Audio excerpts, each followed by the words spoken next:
Hello friends welcome back to Anu tutorial मु अनु आपण समस्त को पुणी थे आम चैनल को स्वागत जनाऊँ आप समस्त मैं जो भिडियोटी नहीं आसी से भिडियोटी +3 फर्स्ट ईयर सेकेंड सेमिस्टर पाई तेज चलते आरंभ कर भिडियोटी आरंभ करने पूर्व आप समस्त को कही रखुच्छे जदि मो चैनल नुआ अच्छा चैनल को जल्दी जल्दी सब्सक्राइब कर दिखाँ पाखे बेल आइकन को दबाई दिखाँ और ऑल नोटिफिकेशन प्रेस कर दिखाँ ताकि मुझे बना सब भिडियो नोटिफिकेशन आप समस्त को सर्वप्रथम मिल जाए भिडियोटी भल लगे लाइक करूँ सांग सहित सेयार करने जमार भूलतनी तेज चलते आरंभ करवा भिडियो डेरी न करके देखो कौन रही भिडियोटी तो कौन देखिए क्वेश्चन ना आम आज 5 मार्क 2टा क्वेश्चन देखा आम कौन देखुचे तो क्वेश्चन कौन अच्छे ना किम तावत रक्षा करंडकम तापर अच्छे दुष्यंत शकुंतलयोः पुनर्मिलनम कुत्र कथं च अभवत् तो कौन देखिए ना किम तावत रक्षा करंडकम तो दुष्यंत प्रत्यक्षत कणुसुत शकुंतली सृजननी मेनका द्वारा सुरासुर गुरु आश्रम को नीता होई सेठारे अवस्थान कले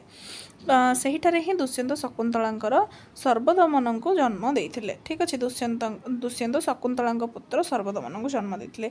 तो यही महानीय सूतर सुरक्षा भगवान मारीचे तांको अपराजित नामक मोहसधी संप्रदान करथिले।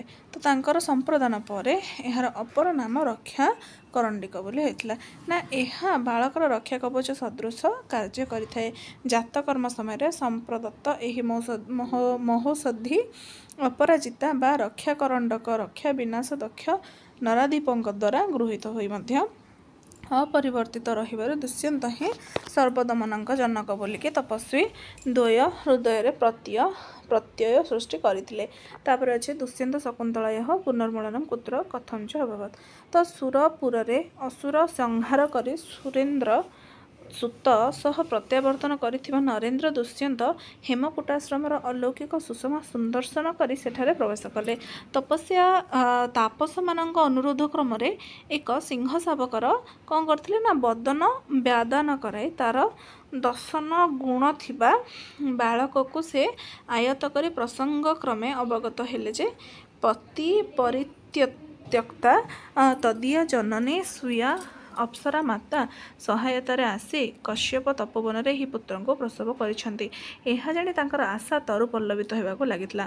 तापरे बालक करखुत रक्षा करंडक को निर्विघ्न भूतल को उठाई से जे प्रोक्ता बालकर जनक विश्वास तपस्वी तापसी वचन अनुक्रमे दृढ़ीभूत है। शिशु को आलिंगन करने को से कहला मोर पिता दुष्यंत आपण नुहंती एपरी परिवेश रे सखी ठारू समस्त अवगत हो दुष्यंत कौन करते ना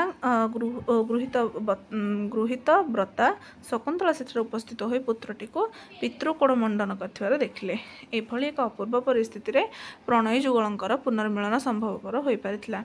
तापर तत्परे कहे जिना प्रेयसीर मानभंजनान्ते काश्यप समीप उपस्थित होई तांका ठारू समस्त तथ्य जानी सपत्निक नरेश पुत्र सह राज्य को से फेरिले। तो एमती थिला दुष्यंत और शकुंतलांकर पुनर्मिलन। ठीक अच्छे सो आशा करछे समस्ते जानी पारिथिबे। ए भिडियोटी मुझे रखुच्छे आ गोटे भिडियो पुणी थे आप समस्त सहित देखा। Thanks for watching.